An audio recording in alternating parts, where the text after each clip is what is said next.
আরো একটি নতুন ভিডিও নিয়ে আসলাম।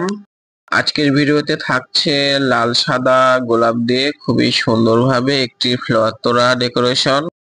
সর্বপ্রথম আমরা লাল গোলাপগুলো খুবই সুন্দরভাবে একটি ওয়েসিস ফর্মে শেপ অনুযায়ী রাউন্ড ভাবে সাজিয়ে নিচ্ছি ডিজাইন অনুযায়ী। লাল গোলাপগুলো সাজানো হয়ে গেলে আমরা সাদা গোলাপগুলো এক এক করে লাল গোলাপের চতুর্পাশে খুবই সুন্দরভাবে শেপ অনুযায়ী ও ডিজাইন অনুযায়ী বসিয়ে দিচ্ছি, আপনারা ভিডিওতে দেখতে পাচ্ছেন।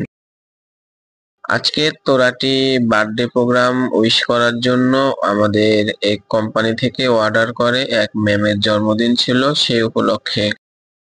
এখন আমরা কামিনীর ডালগুলো তোড়ার গোলাপের চতুর্পাশে সুন্দরভাবে বসিয়ে কেচি দিয়ে কাটিং করে নিচ্ছি। এরপর আমরা চায়না পিপি দিয়ে তোড়াটি কাভারিং করব। এখন আজকের ক্লায়েন্টের চয়েস ছিল গোল্ডেন কালার চায়না পিপি, এর জন্য আমরা গোল্ডেন কালার পেপার দিয়ে ফুলের তোড়াটি কাভারিং করছি, আপনারা ভিডিওতে দেখতে পাচ্ছেন। একটি তোড়া বানানোর জন্য একজন কারিগরকে কয়েকটি কৌশল অবলম্বন করতে হয়।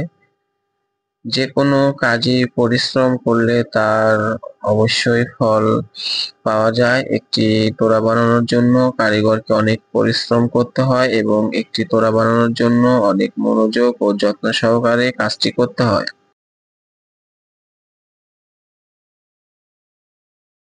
অবশেষে আমাদের তোড়া বানানো প্রায় শেষ।